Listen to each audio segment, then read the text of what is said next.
Everybody to the hearing of submissions for our draft citywide reserve management plan review. If we could all please stand for our opening karakia. Tu taua mai ranga, tu taua mai raro, tu taua mai roto, tu taua mai waho, kia tau ai te Māori tū, te Māori ora, ki te katoa, haumi e, hui e, tae ki e.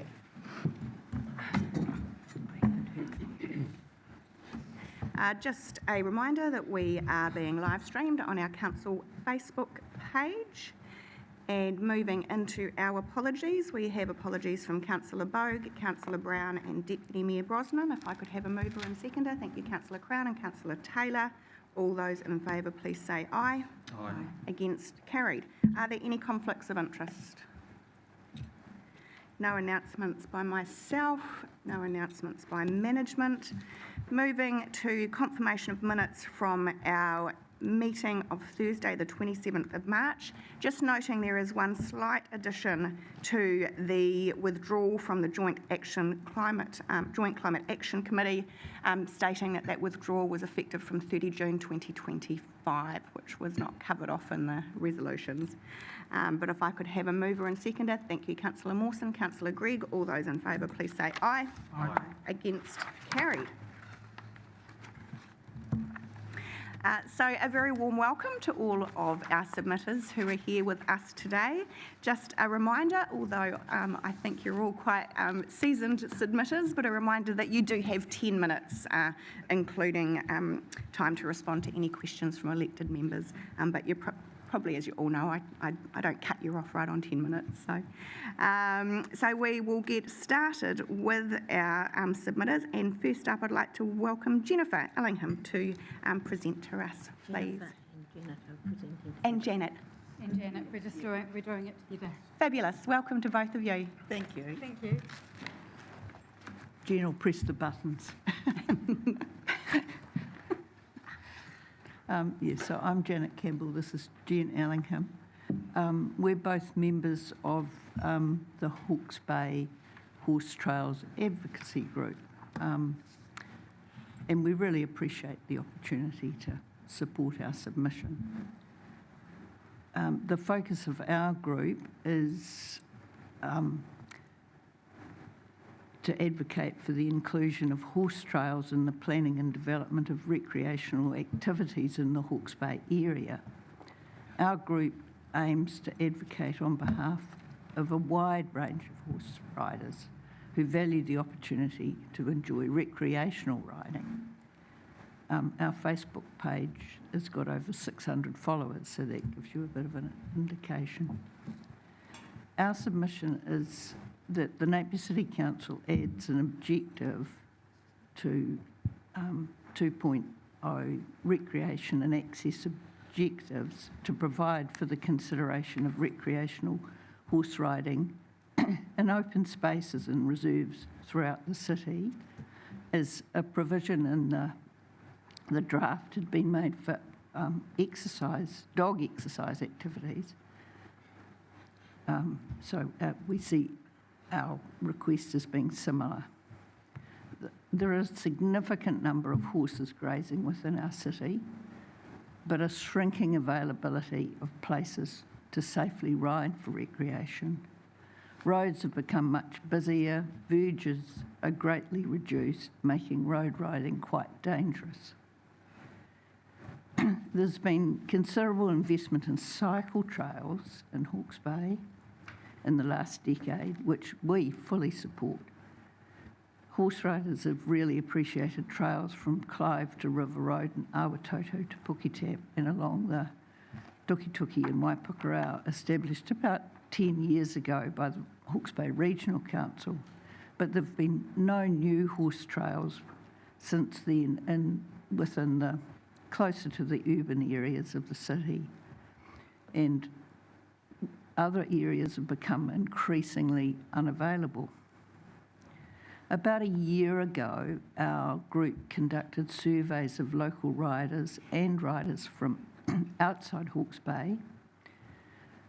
Locally, more than 200 riders supported the establishment of new opportunities for recreational riding trails. and around 120 riders from outside our area said they'd choose to visit Hawke's Bay to ride trails. This is an indication of the support for developing recreational opportunities, both for riders and the potential economic benefits of developing equine tourism in Hawke's Bay. We're strongly supportive of multi-use trails for walkers, cyclists and horse riders. A suitable horse trail requires only a minimum of 2 metres grass strip. Horses don't need they don't need anything to be constructed. There's a clear etiquette when the path needs to be shared, which is generally only for a very short distance, and clear signage helps all the users. There's some really good examples of successful shared pathways in multi-use recreational areas around the country. There's particularly good development on the Kapiti coast, in Taranaki at Lake Mangamahu, up in the Bay of Plenty, round Rotorua and round Taupo. And there are a number of advocacy groups like ours around the country.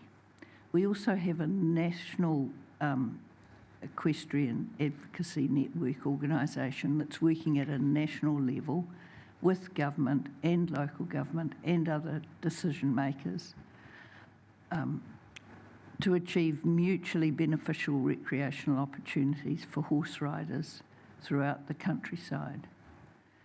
The national body recently appeared before this parliamentary select committee that was reviewing the Land Transport Act. They presented important evidence about including horses in legislation and including the safety of horse riders on roads. They're also currently working with an equestrian national body on good practice evidence-based documents that could assist councils to include pathways and trails in open areas and safe spaces. So when these become available, we'll ensure that the Napier City Council has these useful documents. So for a very small investment, horse trails provide many benefits for a wide range of riders and the potential to create economic benefits from visiting users. Basically, riding trails and recreational riding is a bit like tramping on horseback. Many of you possibly grew up, as we did, riding on farms and along roads to catch up with friends. Unfortunately, these opportunities have become much more limited. Road verges are not horse-friendly, they're not overly safe, and they're not overly pleasant places to ride. Farm riding's not readily available to the majority of riders, and the number of horse riders is certainly not diminishing.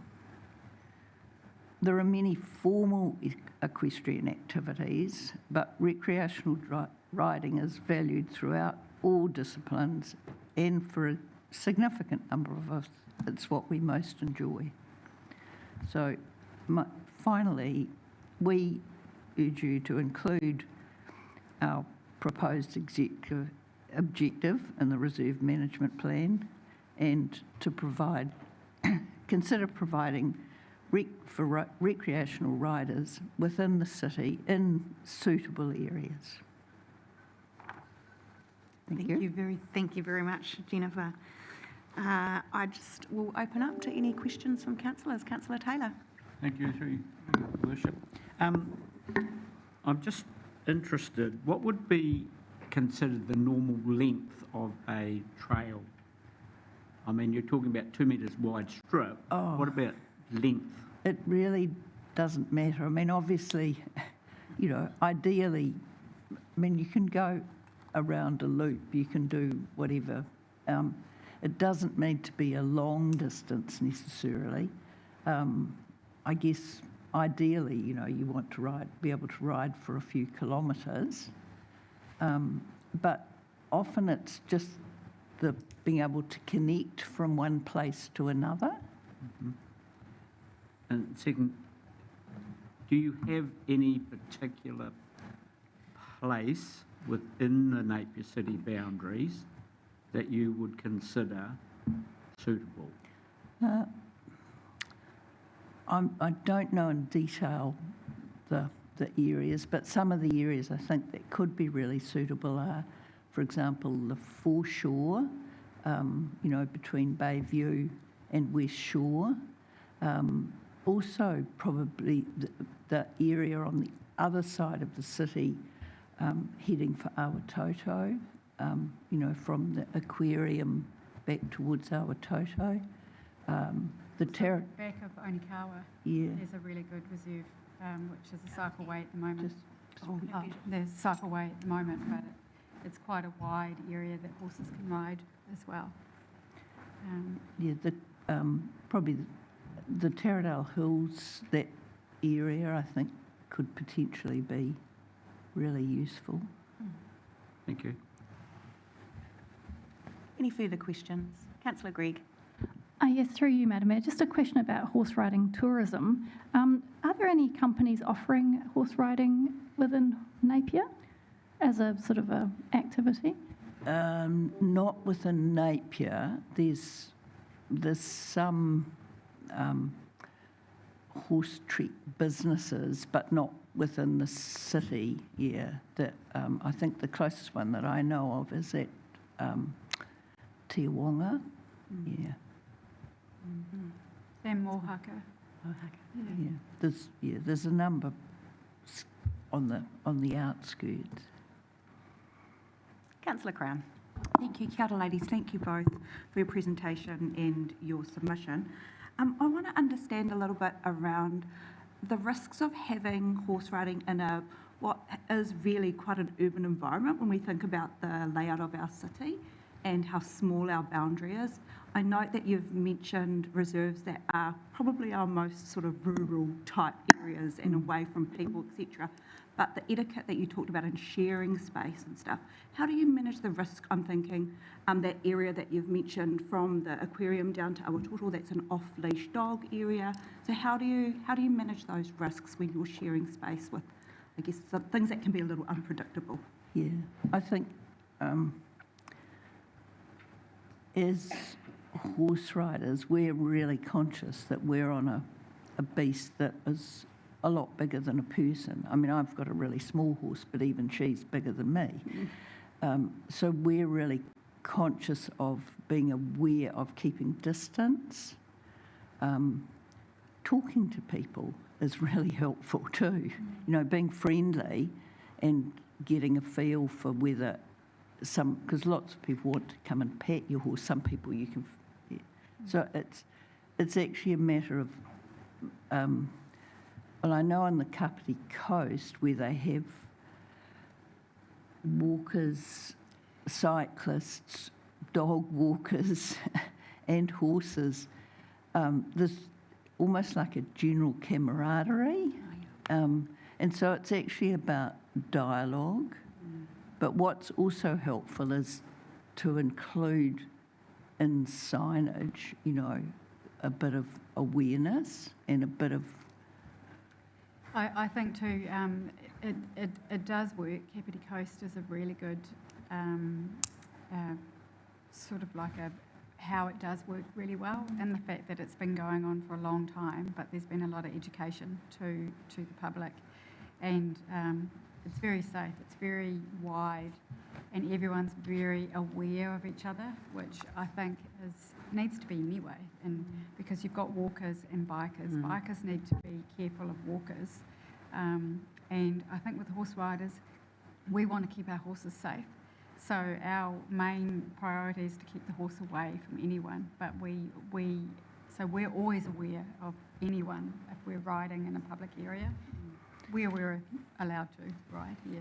And And I could just add that I've actually ridden the length of New Zealand now on my horse, sharing on an organised trek, which included not just horse riders. We've had walkers and bikers, and it's worked.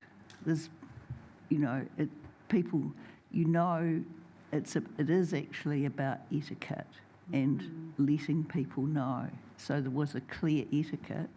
And that photo there, that's probably a good representation of, that's actually Janet riding with the mountain bikers at the same time. Yeah. Thank you. So the officer's recommendation we have in front of us to discuss today is that, as opposed to making a change to the general objectives and policies, is this activity can be considered through the review of individual and group management plans relating to specific areas. So I guess my question to you, and what I would love to know, is if you would be happy, once we do start reviewing those individual and group management plans, to be involved, and so we could identify some of those areas that would be conducive to having the shared access with horse riders as well. Yeah, absolutely. Yeah, absolutely. Yeah, yes. So if you can give us some forewarning, and when I think we realise that there are quite a few recreational areas that are absolutely not suitable for horses. But I think, it's really helpful if you tell us, we'll certainly turn up. Absolutely, and us having your expertise and knowledge would be very, very helpful when we do start working through those reviews. So, Great. So thank you, both of you, Jennifer and Janet, for coming and taking the time to speak to us today. It's really appreciated, and thank you for your submission. Thank you very much for listening. Yeah, Thank you. thank you for giving us the time. Oh, you're very welcome. Excellent, and next up we have Janet Campbell. Oh, you were together, sorry. Yeah. So that means next up we have Lynn Anderson. Save the dodgers. Good morning. How do I get the next slide?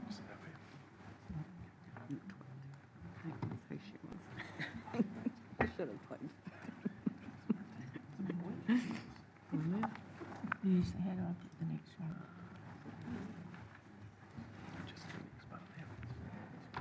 That one? Yep, pull them back. Go to the right.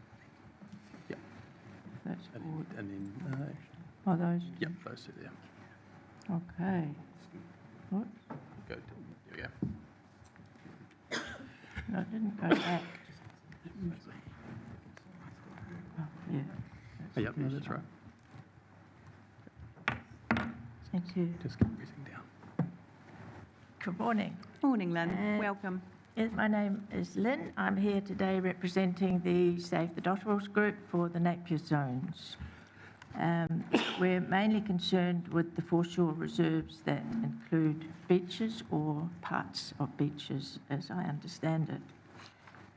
My first message is a very simple one, and it's the main message I'd like to portray today, is that shingle beaches are valuable ecosystems in their own right. And we have quite a lot of shingle beaches in New Zealand. They're actually quite rare in the world. And the reason we have them here, of course, is because of our lovely braided rivers that come into the bay. And they provide habitat for many species. We just feel they're often areas that are overlooked as wastelands and sort of nothing areas. And this isn't just about one species of bird, because no species can exist in isolation. For anything to exist, it needs a habitat. So really just to please keep this in mind when you're formulating plans and bylaws, etc., that include beach areas. And I feel there's a reluctance to use the word beach with plans and bylaws, I see there was an objection and a subsequent submission to this. It's very confusing for us because I know Department of Conservation and Hawke's Bay Regional Council all have their little bits of area, and that some of these reserves that we're talking about today have just include parts of beach, not the full beach. But if you're formulating things that you want people to either do or not do in certain areas, I think it's good to really explain, to use the word beach if it's needed. Everyone knows what a beach is and where it is, and some councils have a beach bylaw. I'm not sure how the foreshore reserves are classified. They could probably fit into all those. But I really wanted to point out that they're not solely, the sole focus shouldn't be just for recreation. Of course, people should enjoy the beach, and I'm sure we can have both with compromise. I'm sure we can have people enjoying the beach and have different species living there, and for our biodiversity to flourish in those areas. And that's what we're working towards. We fully recognise that, of course, the beach is a popular place for people, and they're always going to want to be there. So we just have to find ways to work around that and do both. It's really a big education thing.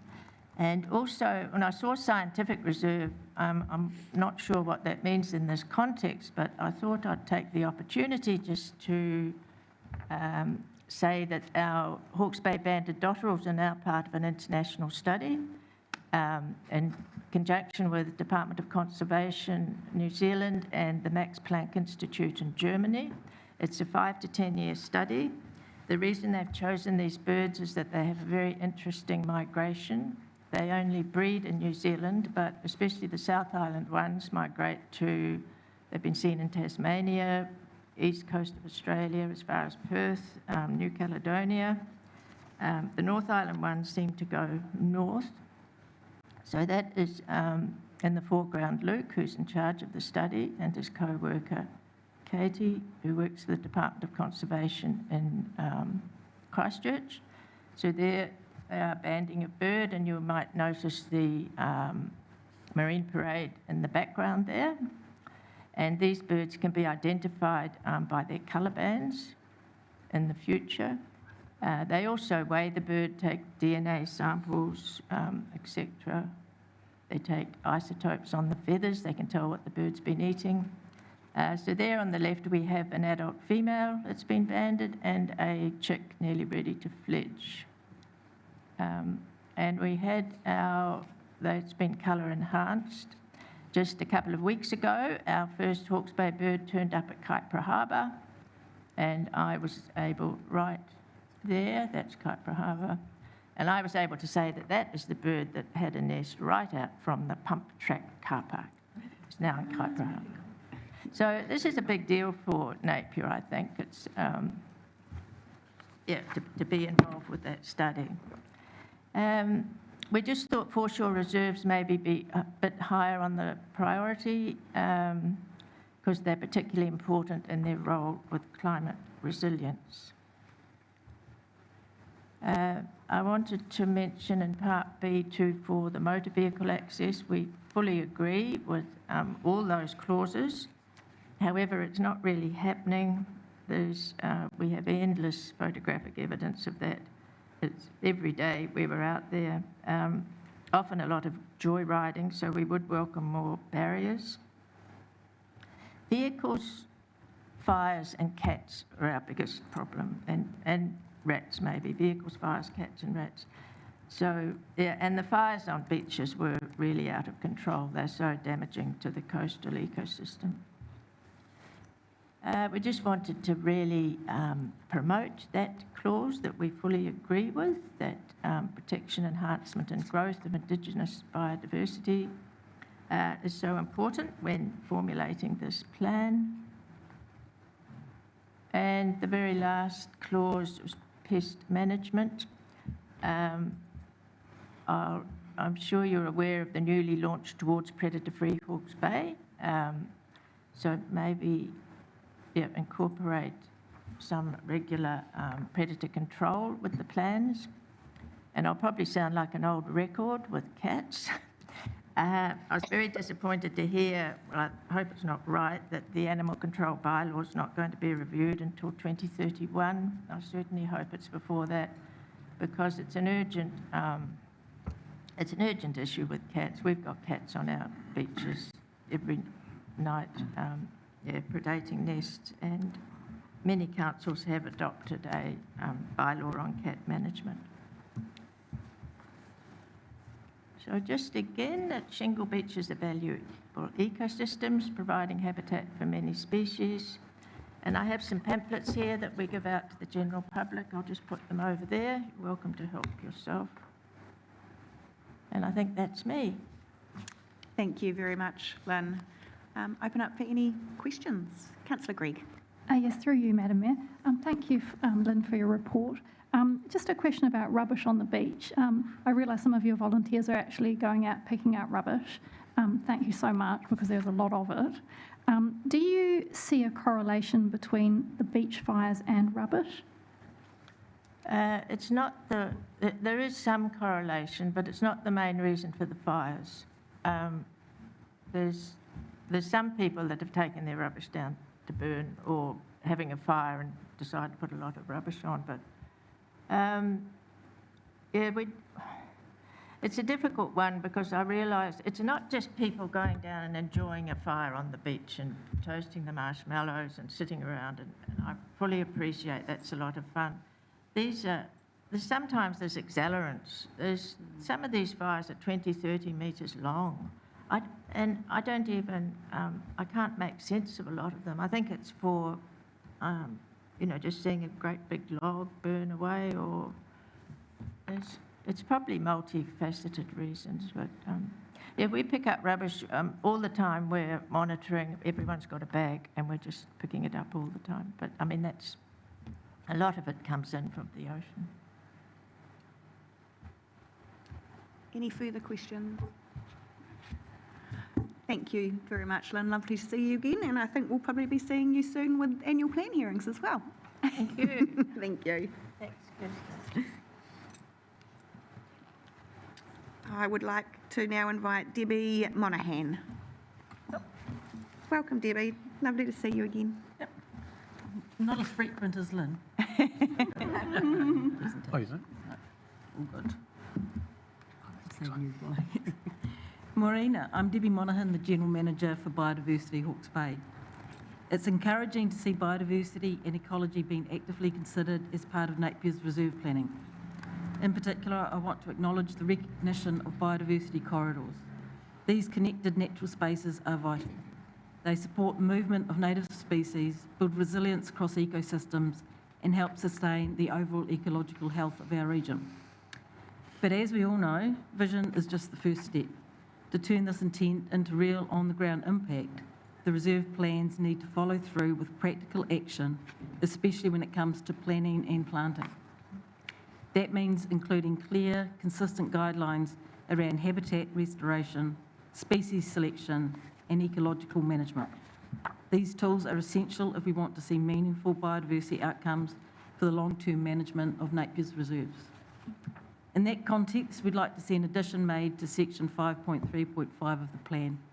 This section currently outlines general biodiversity and ecology objectives, but it would be much stronger with a clear statement of what specifically should be considered as part of those objectives. For example, reference could be made to considering appropriate Indigenous species and planting to ensure each individual plan developed took a similar approach.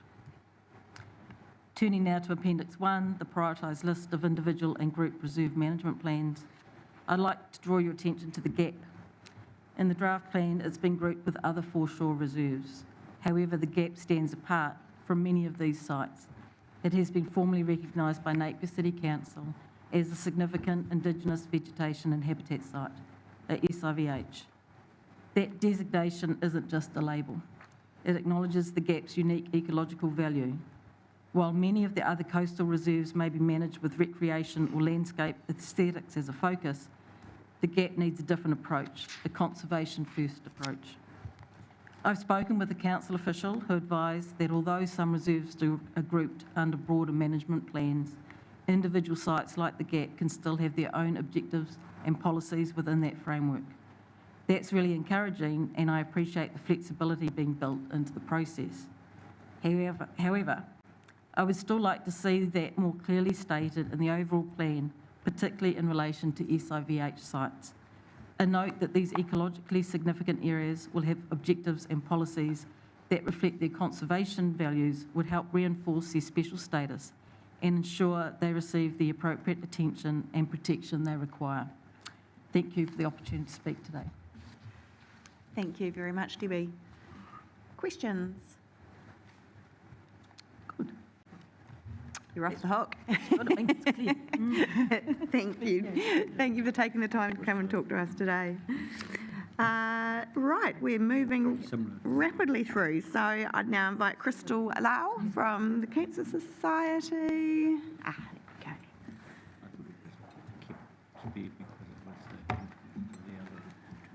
Welcome, Crystal. Thank you, Mayor Kirsten, and good morning, councillors. So, I really appreciate the time taken today to speak on my submission, and thank you so much for all your hard work in putting this plan together. So, firstly, I want to acknowledge the non-statutory documents included in this plan, especially the Joint Alcohol Strategy Matrix and the SHADE policy. Now, these policies are really important for the health of the community, and it's great to see the councils prioritizing these issues. We also appreciate the council's ongoing work to improve SHADE across Napier. The funding that's been allocated both in the past and for the future shows that the council is really committed to making public spaces safer and more comfortable for families and kids. And I'd also like to mention the council's play strategy. So assessing playgrounds in Napier is such a positive move. It'll help ensure our kids have well-maintained places to play for years to come. Now, we're glad to see the SHADE policy included in the draft plan, but just a quick reminder that it's up for review. So this is a great chance to improve the policy and make sure SHADE gets the attention it deserves. So especially when it comes to the health and well-being of all Napier residents. To make the SHADE policy and the broader plan even more effective, I'd like to suggest 4 main recommendations. So firstly, not all communities in Napier have the same access to shade. So many parks in lower socio-economic areas lack shade structures, so leaving children and families exposed to harmful ultraviolet radiation from the sun. And given Napier's high UV levels, the absence of these shade increases the risk of sunburn and, in the long run, skin cancer. So the council has a real opportunity to close this equity gap for Tamariki in these neighborhoods by adding shaded areas in playgrounds. And this would promote safer, healthier play and reduce the risk of overexposure to UV, ultimately supporting better community health and well-being. So secondly, I really appreciate the council's focus on planting more native trees for shade in the plan. That said, I recommend applying the same approach to the shade policy as well. So a mix of deciduous and evergreen trees would offer year-round shade and help meet sustainability goals. So along with adding more shade, the Cancer Society encouraged the council to invest in sun safety signs at busy, high-priority playgrounds such as Taradale Park, Marainui Park, and Marine Parade Park. So these signs would be great reminders for families to follow the slip, slop, slap, wrap sun smart habits. The signs could also include the UV index and simple sun safety tips. For example, you can see in this image here, if kids are playing in direct sunlight, the UV index is actually 7.8. which is high, so sun protection is a must. But where the kids are playing in the shade, the UV level drops to 2.2, where protection isn't usually needed, and that's a very big difference. So the evidence is quite varying. So just one bad sunburn can more than double a child's chances of getting melanoma later in life. And sadly, New Zealand has the highest skin cancer death rate in the world, and Hawke's Bay has the highest rates in the country. So with stats like that, it's really important the council keeps taking steps to protect our community from too much UV exposure. So finally, I encourage the council to include the joint smoke-free and vape-free policy in the plan as well. So adding this policy helps make sure that Napier's public spaces grow, as Napier's public spaces grow and change, they stay focused on being smoke-free and vape-free, keeping our parks and reserve healthier for kids, families, and everyone who uses them. And by making this a key part of the plan, the council reinforces its commitment to creating cleaner, safer, and more family-friendly spaces for the whole community. So just a heads up, did you know that up to half of all cancers can be prevented? And that's quite a big percentage. And things like cutting back on UV exposure and being smoke-free make a big difference. So the recommendations that I've shared today, like focusing on shade in lower income areas, planting more native trees, putting up sun safety signs, and including a smoke-free, vape-free policy are all steps that support the council's goals of creating safe, sustainable, and accessible spaces for everyone. So before I wrap up, I really want to give a huge mihi to Dr. Bronwyn McNaught and her team at the University of Otago. Now, they've done an amazing work developing the New Zealand Playground Explorer mapping tool, which I used to help put this submission together. And this tool is live and packed with useful info about how much shade our local playgrounds have, along with details on shade and smoke-free policies across the country as well. So I really encourage the council to check this website out, and the link is in the slide.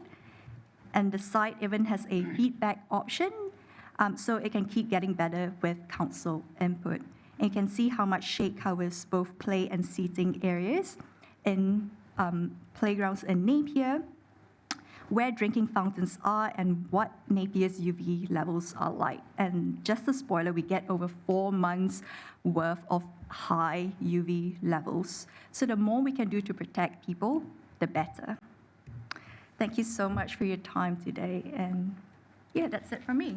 Lovely. Thank you, Crystal. Open up for any questions. That's really interesting, that playground information around the number of our playgrounds that are in red. And I know we do have a work program to increase the number of shades across our playgrounds, which is currently about 1 a year. And looking at that might be something that, within our budgetary constraints, but that may need to be fast-tracked if we can afford it. Really useful tool. Thank you for sharing it with us. Any questions, councillors? No? Okay. Thank you, Crystal. Thank you for taking the time to come and present to us.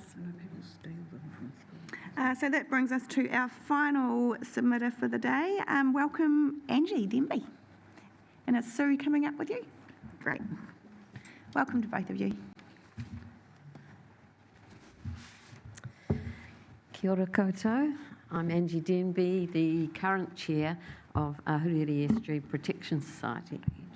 And this is Sue McDonald, the secretary, who's been with the organisation since the beginning, which was the 1980s. So it's a well-established organisation, and we're around at Humber Street Reserve a lot. And now Sue's going to talk to our submission.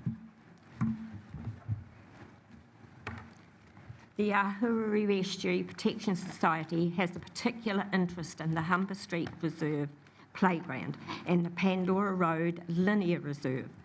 Nearly 30 years ago, we started our monthly cleanups from the Humber Street Reserve and have seen many changes from what was originally just an expanse of mown grass to what it is now. This reserve also leads to the dock-controlled walkway. We appreciate that this master plan covers basic rules for all parks and reserves of the city, and that individual group management plans are being worked through. but we would like to request that in Humber Street Reserve be given a higher priority listing, not the medium-high listing as it is drafted now. As stated in our submission, the Society is very keen to be involved in drafting of a management plan for these two reserves as they border the lower estuary, a SIVH, under new outlines in the Echo chapter of the DDP. The Humber Street Reserve has special challenges. It is small and well used. An example of a challenge is that after COVID and before the changes on Pandora Road were started, we were surprised to find that the Napier City Council had added a limestone path that runs from Pandora Road, north side of the cafe, past the new toilet block, then between the grass and the water's edge of the pond, past the picnic shelter, past the Wakaama storage, to the base of the dock walkway. An unfortunate consequence of this pathway is that some cyclists and dog walkers using it continue up the walkway or the spit, ignoring the no cycling and no dog signs, and continue along the walkway to the embankment bridge. The Society inquired why the path had been constructed. We were informed it led to the proposed education Wakaama hub at the former Arataki drilling site. This project was included in the Ahuriri Estuary Surrounds Master Plan. Could we suggest that the designer never visited the site to see that the path goes nowhere near the entrance of this project? We have concerns for the safety of children who, in their excitement, running from the playground to the water of the pond, crossing this path in front of the cyclists. Some cyclists go at quite a speed. When a management plan is drafted, could we suggest the future of this path be re-looked at? Angie will now take over and summarise some points. Thanks, Sue. So, as you all know, our focus is the Ahuriri Estuary, Te Whanganui a Orotu, and our wish is to protect and restore it. So just a reminder that it's a nationally recognised wildlife refuge. It's a wetlands of national importance to fisheries as a nursery, breeding ground, feeding ground for young fish before they go out to sea, outstanding water body and significant conservation area. So it's important to acknowledge this on the border of the Humber Street Reserve. The sensitivity of the wildlife values, and it's a habitat just across from the reserve of nesting birds some summers, not every summer. So the bylaws. Napier City bylaws have been changed in recent times to protect the wildlife refuge, such as no dog signs and no cycles through the walkway. We feel signs need to explain about the refuge and the bird nesting, and we've offered money for that in the past, but it's not come to anything. Another aspect is consistency of the signs. Within the Humber Street Reserve itself, there's at least 2 signs saying no dogs, and then there's another sign saying dogs on leads. So that needs to be sorted out. And Sue's mentioned the limestone path, which is a bit of an anomaly if you think there's a playground on one side and a beach on the other, and cyclists are going across and children are impulsive. We'd like a higher priority for the Humber Street Reserve because it neighbours the important wetland. And the planning for individual reserves, we'd like to offer our observations and experience over decades to contribute to that plan for Humber Street. And we also invite you to visit it with us to look at the issues there. One thing that wasn't in our submission, but we're very aware of, is the deteriorating tyre walls all around the edge of the Pandora Pond there.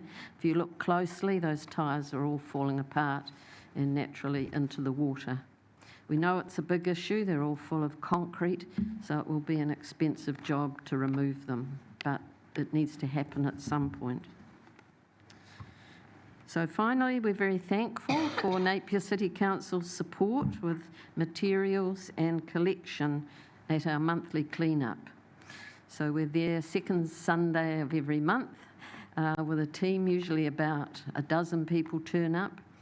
And last Sunday, we collected 5 large black sacks of rubbish and 1 of recyclables. So there's always plenty for us to do every month. It's a well-used area. So we are a passionate group of volunteers protecting and promoting this area. So thank you for the opportunity to talk.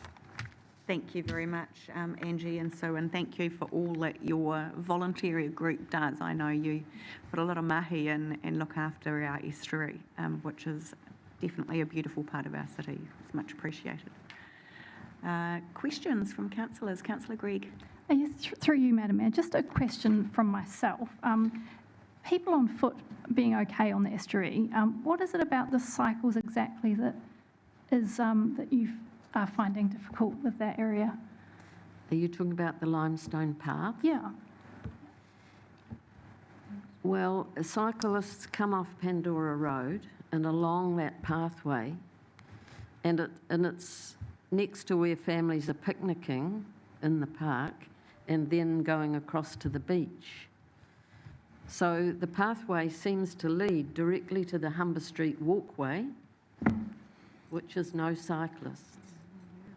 And the reason for that is it's a wildlife refuge, and we're trying to improve and nourish and protect and build that up for the wildlife.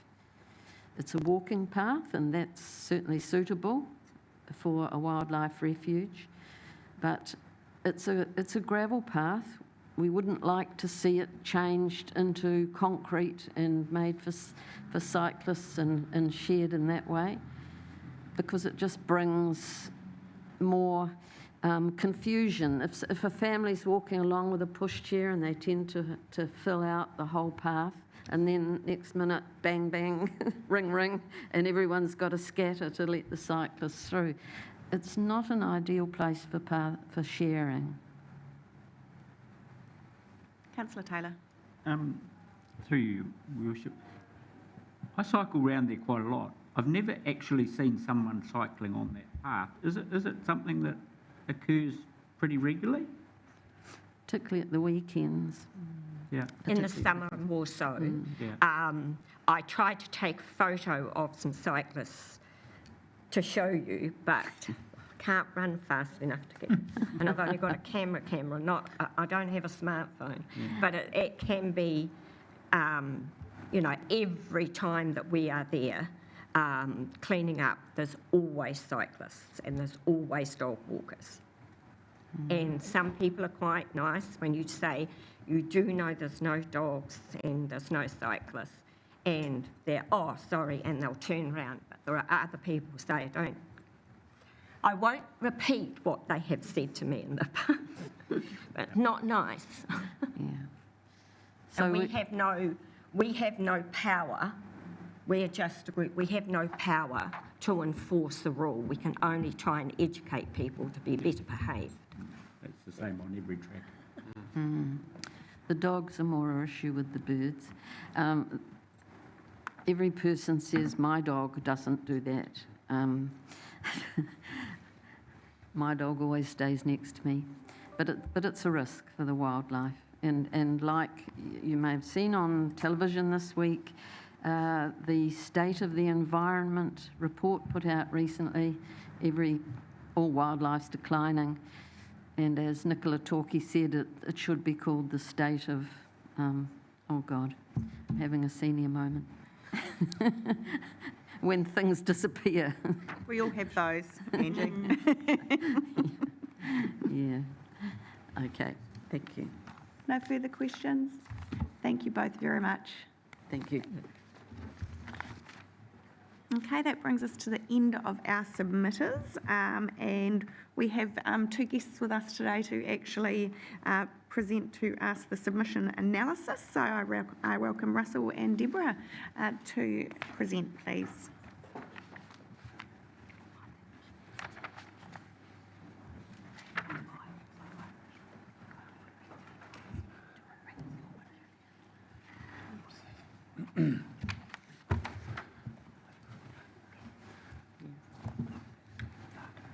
Kia ora koutou. Just to introduce myself, Madam Chair, I've been acting team leader after the resignation of Tanya Diak, and so I've been in the role for, 3 weeks now.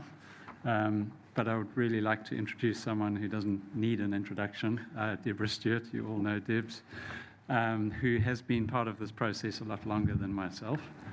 And so she has worked through it from the get-go and has been part of the analysis when submissions were coming in. So I'd like to hand it over to the very capable Debs. Morena, everyone. Nice to see you all. Thanks to the submitters that have participated in the process, and thanks to the Parks team, who I think have done a really good job in engaging the community and perhaps what could be described as quite a dry topic, although I'm a very passionate Parks person, as you all know. So Amelia Longley, who's now on parental leave, has done the bulk of the work on this one and analysed the submissions, ably supported by Carolyn, and a good round of submissions. For a number of them, as you will have seen, and I'll take the report as read, I don't think I need to talk you through it blow by blow. They're kind of out of scope, but they have been redirected where appropriate and to either other council processes, or they will be picked up when the individual reserve management plans get addressed. But there are some really good things that have been suggested that have been recommended for inclusion in the revised district-wide reserve management plan. It's always that delicate balance that if you put too much in, then you kind of preempt what might happen in the individual reserve management plans or the group management plans. So Amelia has tried to focus on the high points and pick up some really valid points from submitters and make those tweaks. So the recommendations in the report, if you are happy that we go straight to those, and I've noted them in my document, but there are some really good additions. For example, the remedy 1 from Lynn Anderson. And so they've said in that one, citywide reserve management plan does not apply to all beaches or coastal areas in Napier, and that the inclusion for reference of beaches in general as opposed to reserves may contribute to further confusion of the application of the plan. Now, we heard submitters talk about that, and it does, and we know that the Regional Council are responsible for some areas, we are responsible for some areas, Department of Conservation is responsible for other areas. So we've kind of suggested that we leave that if folk are comfortable. Sorry, Debs, before you carry on, I guess, and appreciate that we aren't responsible for all of them and that it can lead to confusion, but I guess I'm trying to balance that with the benefits of having the word specifically included, what the actual legal status of it would be, and I guess it's that risk-benefit analysis. Is legally, is it actually we just cannot do it because we don't have authority over all the beaches? Is it as cut and dried as that? No, I don't think it is at all. It's a terminology issue. And often, in my experience, people will come to council with a particular issue that's happening on a beach, and officers are able to direct that to the right place depending on where it sits in relation to the boundary lines and high water springs. So you absolutely could. I can't see any legal reason why you couldn't include it if you wanted to. So I guess if the confusion is there anyway, and we're already redirecting people when we need to, my question, which I'll put to the elected members around the table, is would inclusion of the word beaches, the benefits associated with that outweigh the fact that we've already got confusion, which potentially wouldn't be increased in any way by including that in our plan? Just be keen for thoughts around the table. Councillor Gregg. Yes, through you, Madam Mayor. Yeah, personally, I think including the word beaches would be beneficial. Councillor Crown. Thank you, Madam Mayor. And this is for further discussion later on, I suppose, but I was wondering about this in regards to, it was noted that there was links through to non-statutory documents that support the management plan, and whether the creation of a resource around like a publicly accessible interactive map or something which shows all the agencies who manage each reserve would also provide a better level of understanding as to who manages which space, including beaches. I actually think it's the inclusion of it makes sense to me. Okay. So just teasing that out a little bit, actually including the word beaches in the management plan, but also potentially having an appendix which then clearly identifies which of the beaches we are responsible for and are covered by the management plan, and then who is responsible for the other one. Yeah. Okay. We'll have a think about, I'm just trying to think about wording around that, whether we deal with that now or whether we carry on moving through and deal with that later.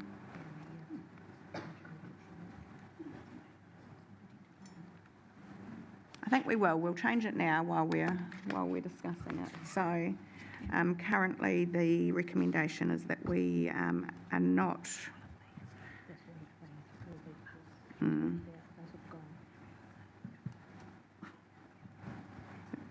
Haven't got my master of motions with me today. Sorry, where are we? We could just include, just as a suggestion, that officers include in their redrafting of the plan the incorporation of the word beaches. Where it exists alongside foreshore and coastal reserves, something along those kind of lines, and that an appendix is drafted which clearly identifies, to accompany the management plan, which identifies where the boundaries sit. We've got plans in the reserve management plan, but they're high level, so there might be a little link or something in there that could direct people to council's mapping system to identify the boundaries. Thank you, Deb. That's really useful. Did you capture that? Sorry, that's not a Deputy Mayor Brosnan kind of a Council resolution. Include and redraft to include beaches. Where alongside coastal and foreshore. Yeah, reserves.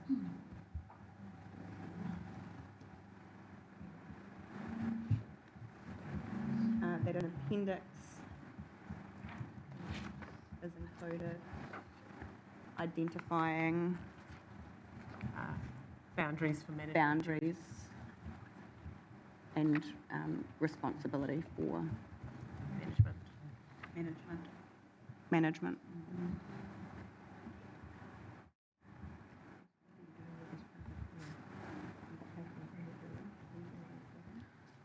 We would be removing I think we can in total. fine-tune it. Yeah.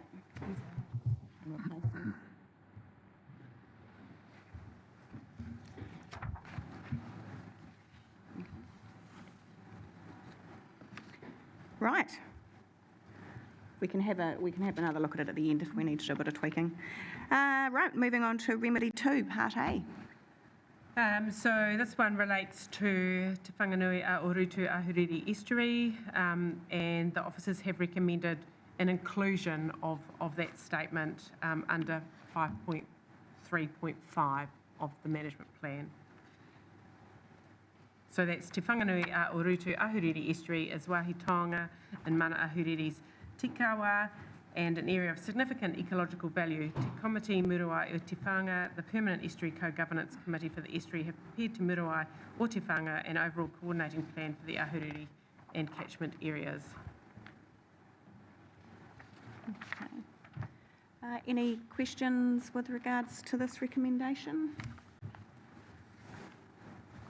It does continue, onto page 6, but I probably don't need to read that aloud to you. No amendments? Happy with the recommendation as it stands? Okay, great. Right, Remedy 3, Part A. Yeah, so this one is related to the submission from the Cancer Society, and the officers have recommended accepting that submission of the Cancer Society. And that just the reference to the smoke-free and vape-free policy gets added onto page 11 of the document. So that's fairly straightforward, in my view. Yeah, I agree. And in terms of the points raised around the shade policy, I guess that squarely sits within that shade policy. There's no, Yeah. So that kind of, those three very succinct points are probably best picked up in the review of the shade policy. Yeah. Okay. Questions or comments? No, easy. Part 4. Remedy 4. So this is a remedy to Part A of the document. Allow the submission of Save the Dotterel's Hawke's Bay insofar as the amendment to paragraph referencing the city's foreshore reserves to include addition of reference to the habitat of these reserves to provide indigenous flora and fauna and the requirement for the preservation of these species and their habitat as follows. So that's in addition to page 12 to say these reserves also have a key role to play in protecting the city from storm events and inundation from the sea and provide habitat for a number of species of indigenous flora and fauna.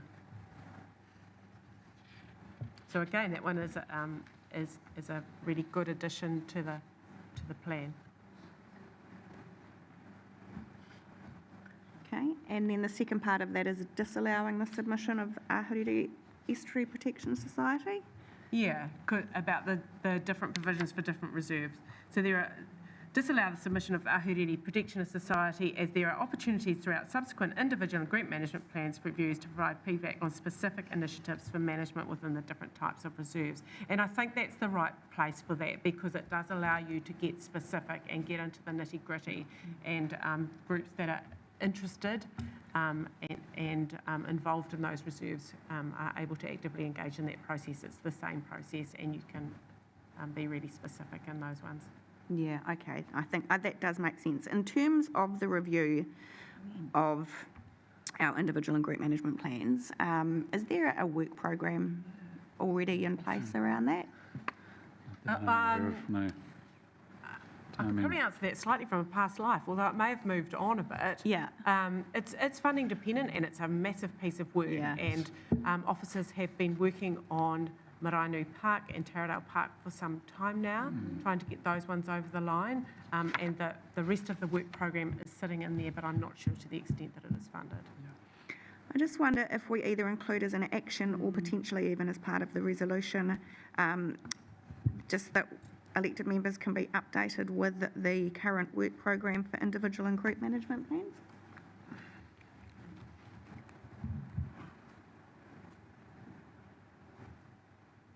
Going to be easier as a resolution. Part of the resolution. Yeah, rather than tracking it through the action. Yeah, great, thank you. I think it would be really good to have visibility of that anyway, just to potentially have some input as well when we have had some areas highlighted by submitters that they believe should be prioritised. So it would be good to see where they're currently sitting and, Yeah, so submitters have raised a couple of issues, one around priority and one around separating out specific reserves, like the Gap and Humber Street. So I think it probably is worth a bit of a nut through. Great. Thank you. Remedy 5. Remedy 5, Climate Change and Sustainability and Resilience. Allow for the submission of the Ahuriri Estuary Protection Society in part insofar as the recommendation in Remedy 2 will include reference to the significance of Te Whanganui a Urutu. No amendments to 5.3 Climate Change and Sustainability are recommended. It seems a solid recommendation to me. Okay. Any questions around? Remedy 14. Remedy 14, Part B, 2 recreation access activities. Agree not to include in Remedy 14, Part B, to recreation access activities any objectives or policies relating to the specific provision for recreational horse riding or mountain biking, noting that this activity can be considered through the review of individual and group management plans. And we have discussed this previously, and the folk that made their submission this morning had a level of comfort that the individual management plans was a good place to deal with that. Yeah, I agree. I think there's definitely spaces that we know wouldn't be appropriate for that multi-access. Councillor Crown. Through you, Madam Mayor, just out of curiosity, what is the legality around being able to ride a horse in public spaces? Are they allowed anywhere, or how does it work? Through you, Madam Mayor, they're allowed on the roads, and as the submitter noted that is problematic. They're not permitted through our bylaw unless it's agreed that it's an appropriate location. So it's a bit dicey. It would be good to have it nailed down, and it requires appropriate kind of infrastructure to support it. So, but the folk this morning had some good suggestions about locations that might be considered, although I am apprehensive that they may conflict with the objectives of some of the other submitters. So it will be a very delicate balance. And I guess that applies equally to the mountain biking. So, yeah. Yeah. Councillor Crystal. Sorry, through the chair, and this is a bit of a question, but we both made the comment. Is there a law that for the horses, do they have to pick up their, leavings like with dogs? Leavings. Do they have to pick it up afterwards, like the same as a dog owner does? Not that I'm aware of. We've come a long way as a community. So that perhaps is another consideration when you're actually assessing. Yeah. Yeah. Just because I have seen it recently on a path that where old people walk, and I thought, well, that's not very good. That's a big dog. Yeah, some of them have the passive bag. I'm from a farm pet, so I do know the difference. Okay. Any further questions on this one? No. Okay. Really 15. 15 is around accessibility. Agree to amend policy 2.3.1 of Remedy 15 Part B 2.3 accessibility to reflect that not all development will be able to enable accessibility as follows. That development and maintenance of reserves and open spaces shall be in accordance with Council's disability strategy while considering the nature of the specific reserve. So it's just that little bit at the end as an addition there, which again is a very sensible addition in my view. I agree. No questions, comments? So the next is agreeing to the balance of the remedies, that there is no amendments required. So I will just open up for an opportunity if any elected members do have any questions about any of the other remedies. Councillor Crown. Thank you, through you, Madam Mayor. I was really interested to see that two of our submitters had asked around signage from the perspective of the inclusion of Te Reo Māori or Te Reo Māori names of places, and wanted to understand, I suppose, the different hierarchy around, especially if a name is recognised legally through the New Zealand Geographic Board, what are our responsibilities to update signage and the name in that situation? So that's number one. And number two, just picking up on the submission from the Ahuriri Estuary Protection Society around their offer to fund signs, and wondering whether we need to have an action around discussing that further with them and looking to actually do something with their very kind offer. I'll let you go with the first one, guys. Oh, I know a little bit about the New Zealand Geographic Board signs, and I think Council has made those changes in response. I know Tikaraka Perfume Point was one, and I can't remember the Māori name for Sturms Gully, which is annoying for me. Whare o Karituki. Nice for example. So their obligations, I think, are met there, unless I'm missing something. And so, subsequent, so it doesn't apply in other cases, it's only if it comes via that channel? It's probably not one for your average Yeah, sorry. I'm interested in this because I actually have, we have something in our SharePoint system at the moment where a member of the public has asked us around whether we have a policy. Yes, we do. Yeah, okay, cool. And how we apply that policy. And I suppose it speaks to the interactions like today when I think about it, you know, we have a bylaw around parks and reserves, we have the management plan, we have the central government legislation, and so all these interactions and how we're actually applying these different tools that we have and that we adhere to. So I guess it's part of a bigger conversation as well. Yeah, through you, Madam Mayor, there is a signage policy, and it does talk to dual naming, and I think it is being rolled out as signs are being upgraded from a reserves perspective. Okay. Yep. I think that's how it's being done. Okay. Cool, thank you. But there's, yeah. Okay, thank you.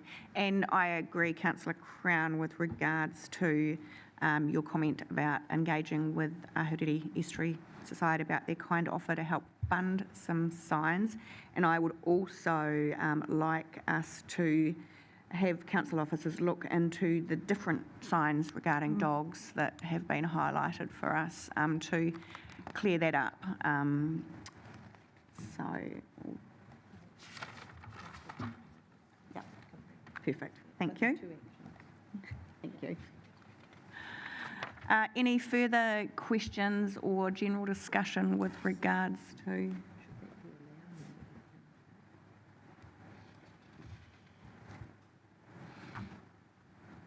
Okay. The final component of the recommendations is that we're just noting that the final content will be subject to minor editorial amendments. So what I'll do is we've only really made a couple of changes. If I get Carolyn to just pop those up on the screen for us.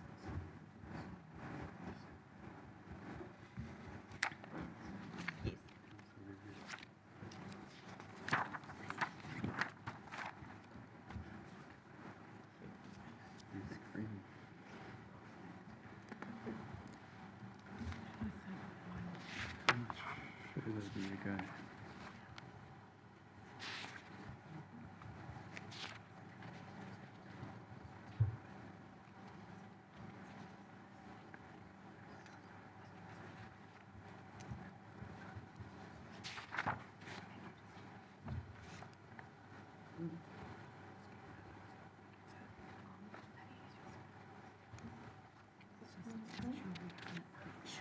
It is. Yeah, but we can put that up. It would be the launching. Yeah, well, I suppose it's just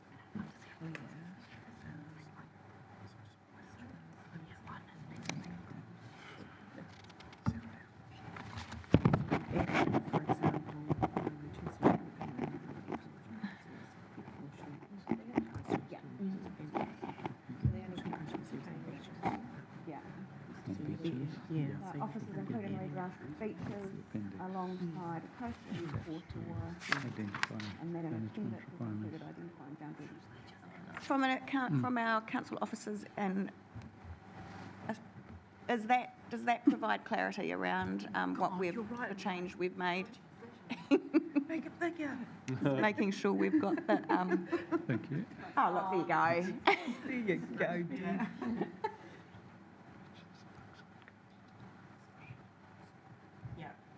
Yeah, well, I've just had a That's clear. chat to Russell about that, just to make sure that you can achieve the right outcome. Yeah, okay. That's fine. Yeah. And then the only other change around the. Yeah, well, can I just ask a question on the beaches? Do we know why beaches were originally left out? I think around the concern that it might be confusing because we don't have responsibility for the management of all beaches. Okay. Yeah. But if we have an appendix which clearly identified, yeah. Yeah. Okay. It's one of those things you wonder why it's not in there. Yeah. And you explain. Yeah. So the other thing was this, and I'll try to get up. Yeah, so we're going to have That elected members to be updated on the program. Yeah, so that's the individual. Yeah. individual and group management plans. Yeah, and there was just the addition of us being updated on the work program for the review. Sorry, I've got that in the wrong place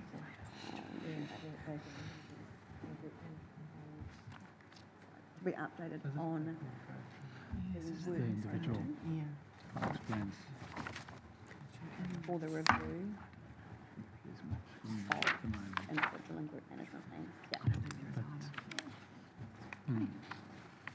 Yeah. Aside from that, we haven't made any changes to the recommendations as they sit before you. We've got the actions around the signage, both potential funding and having a look to see what is currently in place and ensuring that it's consistent with regards to the dogs around the Humber Street Reserve. Is there any further questions or discussion? No, I'm happy to move from the chair. Thank you. Seconded by Councillor Crown. I do want to take a moment to acknowledge, I know there's been a huge amount of work gone into this by yourself, Debs, and Amelia, and thank you, Russell, for coming in at the tail end whilst Amelia is on maternity leave to bring this to us for the final hearings process. I mean, I think we need to be incredibly proud of our reserves throughout our city. I know I am. We've got some beautiful spaces for both our community and for visitors, and we need to ensure that we've got the right mechanisms in place to protect both the flora and fauna that are in them, to be still accessible for our community and for all members of our community who want to use it in different ways. And it's always a balancing act, and we're never going to make everybody 100% happy. So it's trying to find a way that offers the best protection, but also the best access for everybody to enjoy. So thank you to everybody that's been involved in this process of reviewing our reserve management plan. Councillor Crown. Thank you, Mayor Wise. I think you summed it up pretty well. I think the only addition that I'd make is that I think the inclusion of Te Whanganui Ōroto in the biodiversity section is a really elegant solution, and that it acknowledges its values without breaching our jurisdictional limitations at all. Yeah, like you said, there's that tension between allowing accessibility for people to use it from a recreational perspective, but balancing that with the ecological protection. And yeah, I think that the team have done a really good job of striking that balance, and I think that it's been added to beautifully by submitters to allow us to consider the additions that we have today. So yeah, happy to support. Thank you. Any further speakers? Councillor Taylor. Thank you, Your Worship. I just want to, like yourself, congratulate the team. There's a lot of work been done, amazing to get this here to this stage. Parks and Reserves is always one of the things that our public rate us very highly on and with satisfaction, and it's important that we do get that balance. I'm very pleased that we've included an update on individual plans, because my memory is that the Taradale Park plan has been, or work has been sitting for a number of years, and it would be lovely to see it actually finalised. So I'm very pleased that we've added that part to our recommendations. Thank you. Thank you. Councillor Simpson. Yeah, through you, Madam Mayor, I just want to endorse all the complimentary comments that have been made about the time, effort and input. But I'd just like to pass the comment that this is one of the few policies that we pass that attracts a hugely diverse set of users. You know, horse riders, bike riders, hikers, environmentalists. This is the one that attracts all of those people into one space, and it just shows the importance of these ecological places and spaces for recreation and people's well-being. And I think the work that's been done has just been tremendous. Thank you. Okay, no further speakers. I will put the motion. All those in favour, please say aye. Aye. Against? Carried. Excellent. Thank you, everybody. Thank you. Great milestone, folks. Yeah, well done. And we will just stand for our closing karakia.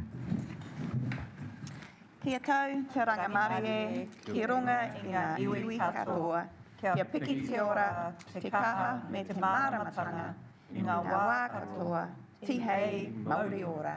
Thank you, everyone.